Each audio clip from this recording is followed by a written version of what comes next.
There is a particular kind of financial worry that does not respond to logic. You can look at your bank account and see that it is fine.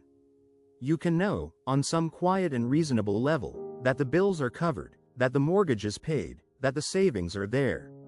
And still, there is something in the chest that refuses to fully relax.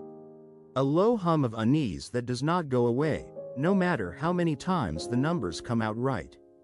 People who have lived through enough years often know this feeling well. They may have even grown embarrassed by it. They wonder why they still flinch at an unexpected expense, or why a letter from the bank makes the stomach tighten before they have even opened it. They wonder why they sometimes find it difficult to spend money on something they can genuinely afford, a dinner out, a small repair done properly, a treat for someone they love. The numbers say yes, something older says wait. This is not a new observation. But what is rarely discussed honestly is where that feeling comes from.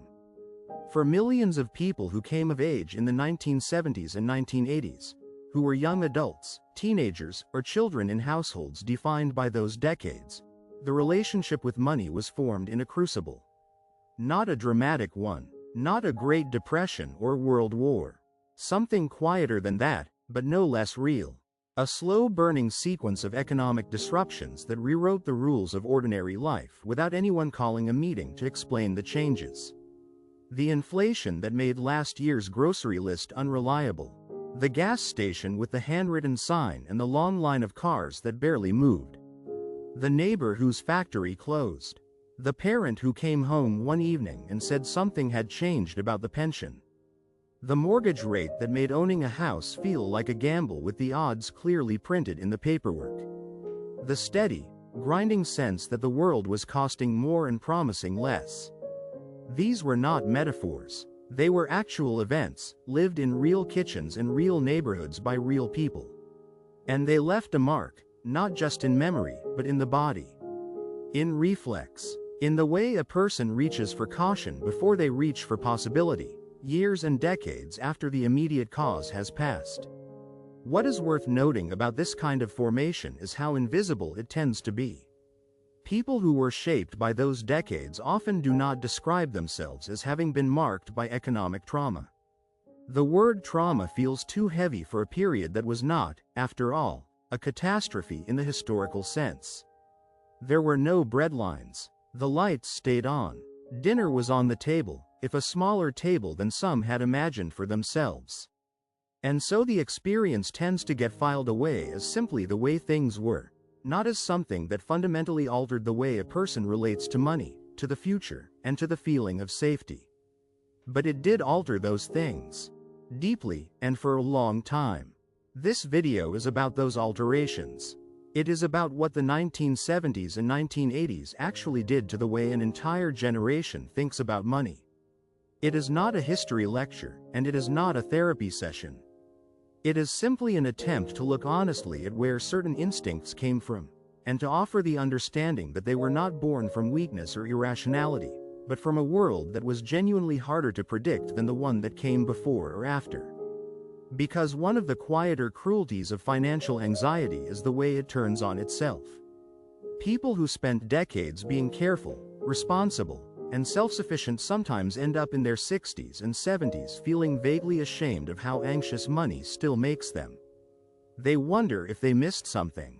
They wonder if they should be more at ease by now. But perhaps the question is not why they are still anxious. Perhaps the question is, what, exactly, were they anxious about? And where did it start? That is what we are going to trace today. Not with blame. Not with nostalgia for a simpler time that was not, in fact, simple. But carefully, and with respect for the real weight of what those decades asked of ordinary people. To understand the money psychology of a generation, you have to understand the world that formed it. And the world of the 1970s was not the world people had been promised. The economy that shaped the post-war years, the long expansion of the 1950s and 1960s, had given people certain expectations.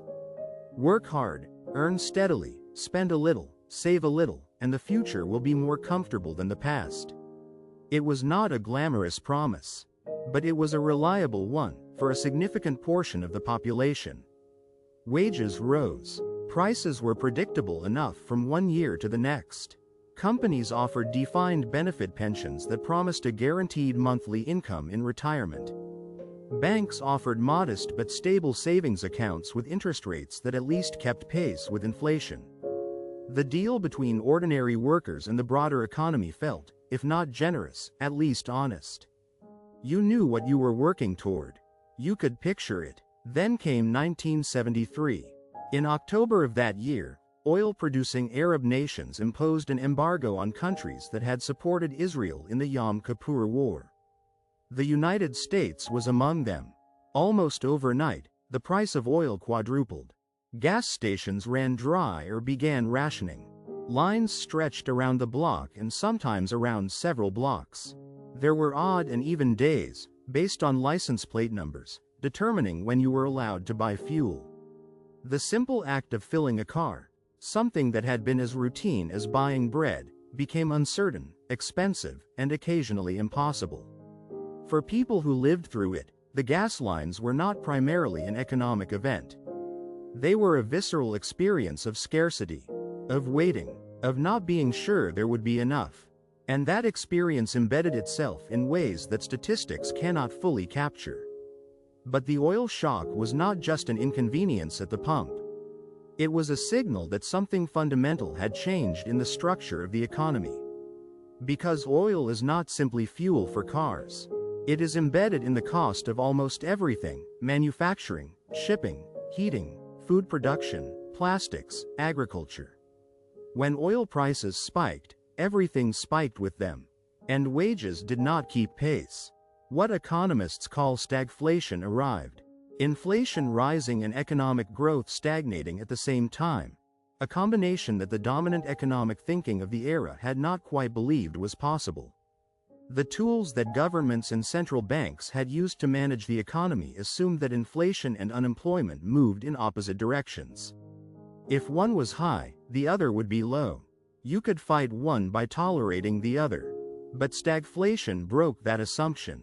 Inflation climbed, unemployment climbed, growth slowed, and ordinary people found themselves squeezed from every direction simultaneously, with no clear explanation from the people who were supposed to be managing things.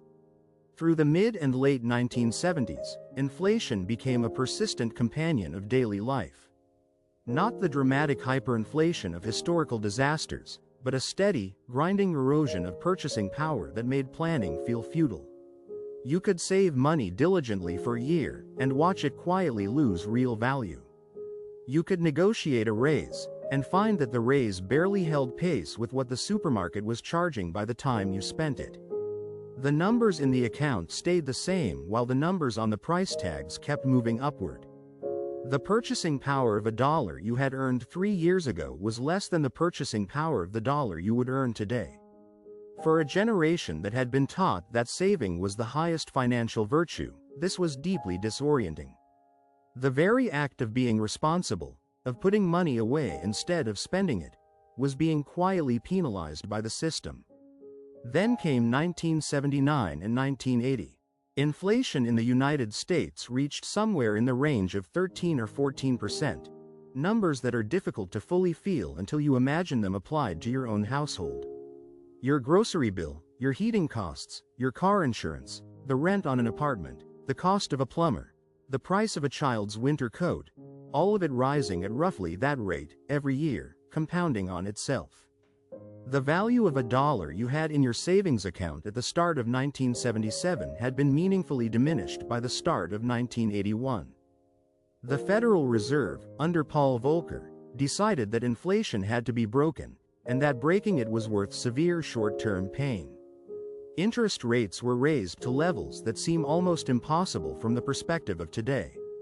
Mortgage rates climbed toward 18%. Car loans became punishing. Anyone who needed to borrow money for anything significant was confronted with numbers that made the math barely work, or not work at all. What this meant for ordinary families trying to buy a home was both simple and brutal. A house that might have seemed within reach in 1977 was, by 1981, financed at a rate that could effectively double the total cost over the life of the loan. Some families bought anyway, stretching themselves to the absolute limit. Some families waited, and found that the waiting itself became a way of life. The belief that home ownership was the natural and achievable next step for a working adult became, for a significant stretch of years, something closer to a test of endurance, one that not everyone passed. And then came the recession. The aggressive rate increases that tamed inflation also tipped the economy into a sharp contraction in the early 1980s. Unemployment rose to levels not seen since the 1930s. In many industrial regions, the places that had built their identities around manufacturing, around steel and automobiles and textiles, factory closures began what would become a long and permanent restructuring. The jobs that had been the backbone of working-class stability, predictable hours, union representation, reliable benefits, a sense that loyalty was rewarded, began their slow disappearance. The people who lost those jobs did not simply lose income. They lost a particular kind of relationship with the future. They had built their lives around an expectation that a certain kind of work, done faithfully for a sufficient number of years, would yield a certain kind of security. That expectation was taken away, and replaced with uncertainty that felt, for many, like a personal verdict on their worth rather than a structural change in the economy. At the same time, something was changing in the architecture of retirement itself. For much of the post-war era, the retirement system most workers could rely on was the defined benefit pension. You worked for a company for 30 years, and in return, the company provided a monthly income for the rest of your life after you stopped working. You did not need to understand interest rates or market cycles or asset allocation.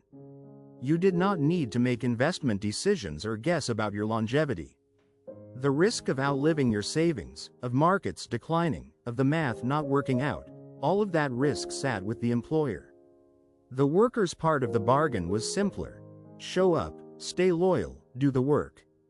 The 401k plan was introduced in 1978 as a provision buried in the tax code, almost an afterthought, a mechanism for highly compensated employees to defer bonus income.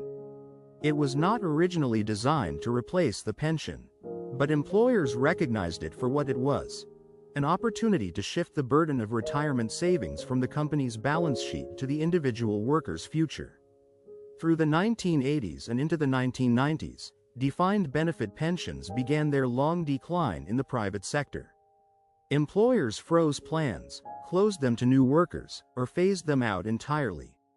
Workers who had expected a predictable income in retirement found themselves instead holding an account whose value depended on how much they had managed to contribute, how wisely they had chosen to invest, and how cooperative the market had decided to be in the years they happened to be working and saving. The responsibility had shifted, the risk had shifted, and not everyone understood, at the time, exactly what had changed or what it would eventually cost them. Meanwhile, consumer credit was expanding in ways that would have been difficult to predict a decade earlier. The credit card, which had existed in limited form since the late 1950s, became a mass market product through the 1980s. Deregulation of the banking sector allowed interest rates on revolving debt to rise dramatically. For many families, credit cards became a mechanism for smoothing over the gaps between income and expenses, a way to maintain a standard of living that wages alone were no longer sufficient to support. Revolving debt became normalized, and with it came a new relationship to spending, one that separated the experience of having something from the experience of paying for it, in ways that were not always fully understood until the statement arrived.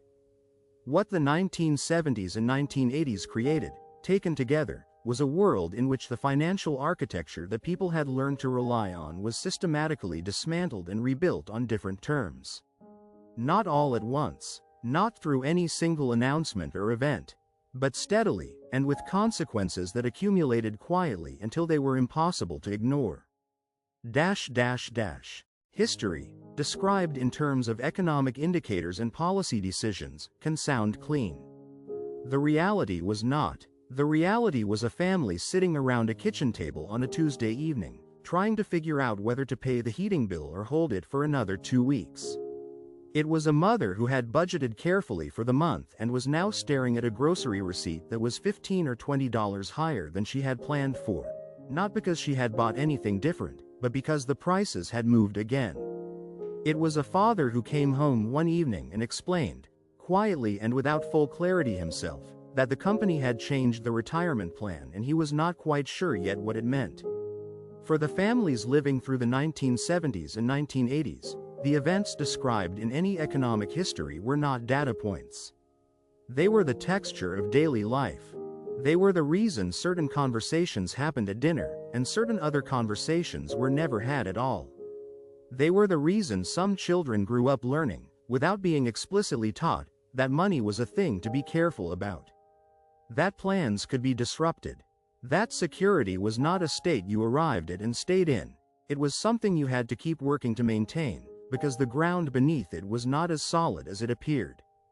Think of what it meant to be a young couple in 1981, trying to buy their first home. They had saved. They had been patient. They had done what they were told. And now they were sitting across from a bank officer being told that the mortgage rate was 17 or 18%. The monthly payment on a modest house, not a large house, not an extravagant house, consumed a proportion of their combined income that made the rest of life feel like arithmetic with no comfortable solution. Some people in that position walked away and rented for years more. Some people stretched until stretching became the permanent posture of their financial lives. And some people simply adjusted their expectations downward, quietly, without drama, and decided that the life they had imagined was going to have to be smaller, or later, or different than they had hoped. That adjustment left a mark. Not a visible scar, but a kind of recalibration of what to expect from life. A lowering of the default assumption about what is owed to a person who works hard and does the right things. Think of what it meant to watch inflation eat a savings account. Saving money had been taught, by parents and by culture, as the most reliable form of financial responsibility. Put money away. Don't touch it. Let it accumulate. It will be there when you need it.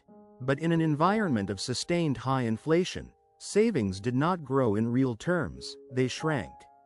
The discipline of saving was punished by the very system in which it was supposed to be rewarded. Some people learned a kind of quiet bitterness from this.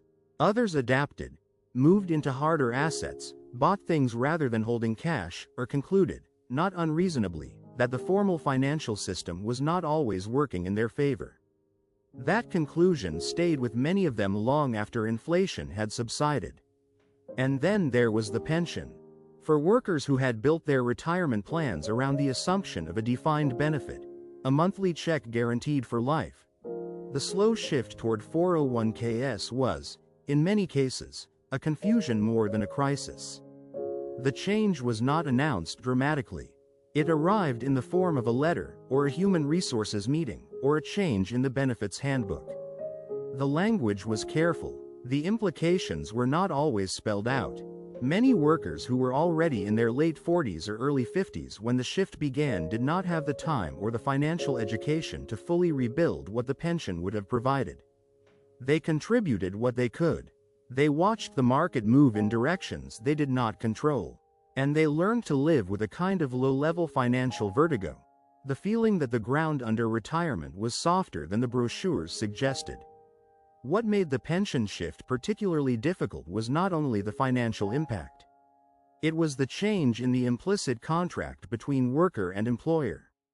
The defined benefit pension said, in effect, "We are in this together. You give us your working years, and we will make sure you are provided for at the end of them." The 401k said something rather different. Here is an account. What you put in is up to you. What happens to it depends on the market. What you have when you retire is whatever this turns out to be. Good luck. It was not a malicious change, but it was a fundamental one.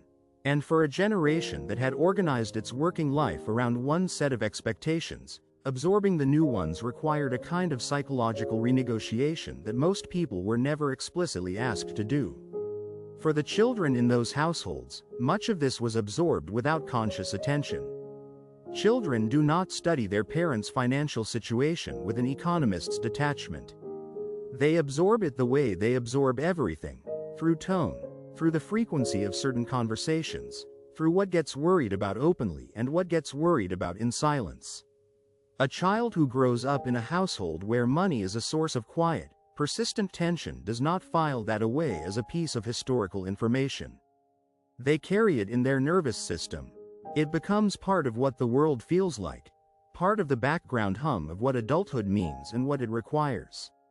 The lesson, delivered without words and learned without effort, was something like, money is fragile. Security is not guaranteed. The world can change the rules without warning, and when it does, the cost falls on ordinary people. You must be careful. You must be watchful. You must not take stability for granted, because stability is not a right, it is a condition that can be withdrawn. These were not wrong lessons. They were, in fact, reasonable responses to the conditions of those decades. But lessons learned early and deeply do not easily retire when the conditions improve. They become part of the way a person moves through the world. There is a concept in psychology sometimes called a conditioned response. The idea that an organism, having learned to associate a particular signal with a particular danger, continues to respond to the signal even after the danger is gone. The response was rational when it was formed.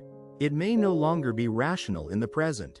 But it persists, because the learning was real and the nervous system does not easily release what it once had good reason to protect. This is not a clinical way of looking at the generation that lived through the 1970s and 1980s. It is simply an honest one. The financial reflexes formed in those decades, the instinct to save rather than spend, to distrust the market, to assume that what you have could be taken away, to feel that security is always provisional, always one unexpected event from being endangered, were not the products of neurosis or personal failure. They were sensible adaptations to a genuinely uncertain environment. The people who formed those reflexes were paying attention. They were learning correctly from the world around them. And the world around them was genuinely teaching those lessons. That is the part that gets lost when people talk about financial anxiety as though it were primarily a psychological problem to be managed rather than a historical response to be understood. The difficulty is this. The mind does not automatically update its deepest habits when the circumstances shift. A person who learned, in their 20s, that inflation could quietly dissolve their savings does not automatically relax that vigilance in their 60s, even if inflation has been modest for years. A person who watched a parent's pension erode does not easily trust that their own retirement income is secure, even when the account statements say it is. The experience was too real, too formative, too deeply written into the texture of what the future felt like, for it to simply dissolve when the immediate threat passed. This creates what might be called the paradox of the careful generation. Many people who spent 40 years being financially responsible, who saved consistently, who avoided unnecessary debt, who sacrificed present comfort for future security, arrive at retirement and find that they cannot bring themselves to spend what they saved. They sit on assets that, by any reasonable calculation, they could draw down comfortably, even generously. And instead they feel a persistent unease about touching those assets, as though spending were itself a kind of danger. As though the balance needs to stay high not because the math requires it, but because something older and quieter requires it. This is not a failure of intelligence or rationality. It is, in a very literal sense, the cost of what those decades taught. The lesson was not simply save money. The deeper lesson was the future is more dangerous than it looks, and you will probably not have enough. And that lesson is not easily set aside, because it was confirmed, repeatedly, and in ways that felt entirely real, by actual events. There is also the matter of institutional trust. The 1980s brought, among other things, the savings and loan crisis, a wave of failures among federally insured savings institutions that cost the government and ordinary depositors an enormous sum, and that contributed to a background conviction among many people that financial institutions could not always be relied upon to protect what was entrusted to them. Banks failed. Investment firms failed. People who had done nothing wrong lost money they had saved in good faith. For people who were already wary of formal financial systems, shaped by parents who remembered the Depression and by the inflation of the 1970s, this was one more layer of confirmation that vigilance was not paranoia but prudence. That distrust did not disappear when the crisis was resolved. It went underground. It expressed itself in the preference for tangible savings over paper instruments, in the instinct to keep some cash somewhere accessible, somewhere that did not depend on a system working correctly, in the reluctance to entrust the entirety of retirement savings to an account whose value could halve in a year if the market decided to cooperate with a particular kind of anxiety. Some people carried this distrust to extremes that cost them returns they could have used. Others calibrated it into a healthy skepticism that served them reasonably well. But the distrust itself was real, and its origins were real, and dismissing it as irrational misses the point entirely. Perhaps the most important thing to understand about this generation's relationship with money is that it is, at its core, a form of memory. Not biographical memory exactly, the kind that plays back like a film when you close your eyes and deliberately summon it. Something more diffuse than that, and more bodily. The memory of a time when the rules changed without warning. Of a time when the thing you had worked for could quietly become worth less. Of a time when the future was genuinely less legible than the smooth projections in financial brochures ever suggested. Memory of that kind does not simply dissolve when the present improves. It waits, it watches, it notes every fluctuation in price, every unexpected fee, every moment when the numbers feel slightly less reliable than they did last week. It takes longer than logic to convince, and shorter than a moment to reactivate when something feels familiar. There is also something worth examining about what those reflexes cost, not financially, but in terms of how a life is actually lived. The person who cannot spend freely even when it is genuinely safe to do so may miss the particular pleasure of a generous moment with family. The trip that wasn't taken. The meal that felt too indulgent to order. The gift that was smaller than the feeling behind it. The person who distrusts the future so deeply that they cannot inhabit the present may spend their later years guarding something they never quite allow themselves to use, which raises a quiet question about what, exactly, all that saving was in service of. This is not an argument for carelessness. It is not a suggestion that caution is the enemy or that the instincts formed by those decades have no value. Many of them have genuine value.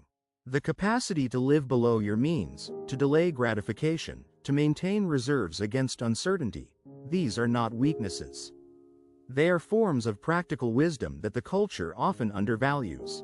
But there is a difference between the caution that comes from wisdom and the anxiety that comes from wounds that have never been quite acknowledged. Wisdom can be deployed consciously, in proportion to actual circumstances. Anxiety tends to run automatically, in response to signals that may no longer mean what they once meant. The two can look identical from the outside. Internally, they feel quite different. And acknowledging the wounds, seeing them clearly, understanding where they came from, is not the same as being weakened by them. In many cases, it is the beginning of carrying them more lightly. One more thing worth saying here. The 1970s and 1980s money psychology was not kept entirely private. It was transmitted, through household culture, through parental behavior, through the things that were said and the things that were believed but never spoken. Younger generations who did not live through those decades have still absorbed some of their emotional residue. The anxiety about security, the distrust of systems that seem to change the rules, the sense that stability must be actively defended because it will not be provided by the larger world on its own. These do not belong only to the people who first felt them. They circulate. They become part of the quiet inheritance that one generation leaves to the next, alongside the savings accounts and the practical advice. Understanding where that inheritance came from is useful not only for the people who first lived through it. It is useful for understanding some of the quieter currents running through households and families that might otherwise be difficult to explain. The thing about understanding where you came from is that it does not change the past, and it does not automatically change the future. But it changes the present, quietly, in the way that clarity usually does. If someone who grew up in the economic turbulence of the 1970s and 1980s feels a persistent unease about money, an unease that persists even when the situation is objectively stable, it is worth knowing that the unease is not evidence of something broken in them. It is evidence of something real that happened. The inflation was real. The interest rates were real. The pension shifts were real. The feeling of a world that cost more and promised less, and that seemed unwilling to explain itself, was not a misperception. It was an accurate reading of conditions that were genuinely difficult for ordinary working families. The habits that came out of that era, the saving, the caution, the distrust of easy promises, the preference for something solid over something speculative, the insistence on keeping some reserve against an uncertain future, have, in many cases, served people well. There is real dignity in having lived carefully through years that required it. There is real wisdom in knowing that comfort is not permanent, that prudence is not weakness, and that the future does not always deliver what it appeared to be offering. But wisdom and fear are not the same thing, even when they look alike from the outside. And one of the quieter tasks of later life is to begin to notice the difference, to feel the anxiety, to recognize where it came from, and to ask, gently and without judgment, whether it still fits the situation at hand. The person who saved through decades of uncertainty does not owe the rest of their life to the worry that drove the saving. The money was put away in service of something, not in service of the act of keeping it. And using it thoughtfully, generously, and without perpetual apology is not a betrayal of the discipline that built it. It is, in fact, the point. The savings were always meant to become something. A measure of comfort, a cushion against the unexpected, the freedom to choose, at least in small ways, how the remaining years are lived. Not everyone who grew up in those decades carries the same weight. Some people emerged from that period with enough distance from the hardest moments to look back on it with a certain equanimity. Others carry it more heavily, and some carry it so quietly that they have never quite named it, even to themselves. For those who do carry it, the understanding that the anxiety has a history, that it was not invented by personal weakness but delivered by the world, can be a small but real form of relief. Not a solution, not a remedy, just the particular relief that comes from seeing something clearly, for perhaps the first time. There is also something worth saying about what we pass on. The habits and instincts formed in the 1970s and 1980s were not only felt individually. They moved through households, through parents and children, through the specific emotional tone that money carried in particular families. Younger people who did not live through those years have still absorbed something of their emotional legacy, sometimes without knowing it, sometimes in ways they cannot easily trace to any single source. Understanding that legacy is useful not only for the people who first lived it, but for the relationships built in its shadow. The 1970s and 1980s are now decades in the past. The specific crises of those years have been replaced by different crises, different uncertainties, different pressures. The economy has changed enormously, in some ways for the better, in some ways in ways that create new forms of insecurity that the previous generation could not have anticipated. The story of money and ordinary life is never finished. But for the people who were formed in those particular decades, there is something genuinely worth doing in recognizing that the weight they carry has a history. That the caution is earned. That the anxiety, even where it has outlasted its immediate usefulness, was never irrational. It was always an honest record of something real, a response to years that asked a great deal and gave relatively little warning. Maybe the most honest thing that can be said is simply this. The people who came of age in the economic turbulence of the 1970s and 1980s did not ask for the world they were handed. They adapted to it as well as anyone could reasonably be expected to. They saved when saving was difficult. They worked when work was uncertain. They adjusted when the rules changed and nobody warned them first. And they carried, quietly, and mostly without complaint, a set of habits and instincts shaped at their core by the simple desire to be safe. That desire is not a flaw.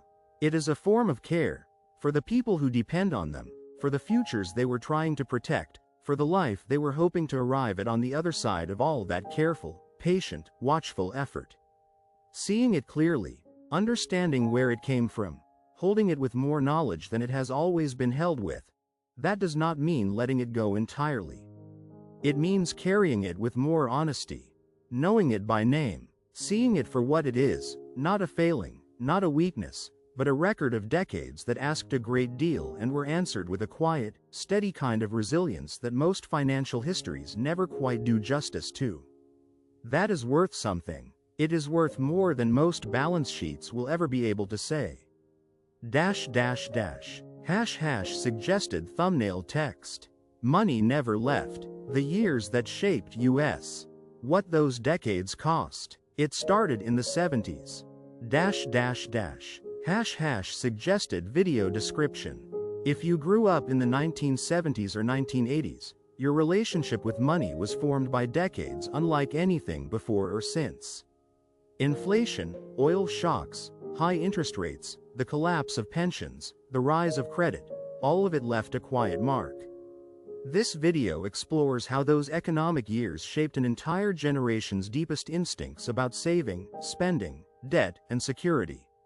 No shouting, no hype, just a calm, thoughtful look at where our money habits came from, and what they still cost us today. The Quiet Briefing is a long-form essay channel about money, aging, society, and modern life. New videos every week. ###. Fact check notes. Verify peak US CPI inflation rate in 1980. Commonly cited as approximately 13 to 14%. Verify approximate US mortgage rates in 1981-1982. Commonly cited near 18%. Verify the exact year 401k plans were introduced via the Revenue Act of 1978. Verify the unemployment rate during the 1982 recession, commonly cited around 10.8%. Verify the timing of the 1973 Arab oil embargo and its duration. Verify the approximate percentage of private sector workers with defined benefit pensions in 1980 versus today. Verify the scale of the savings and loan crisis in the 1980s. Number of institutions failed. Approximate cost. Verify average U.S. household savings rate comparisons across the 1970s, 1980s, and 2000s.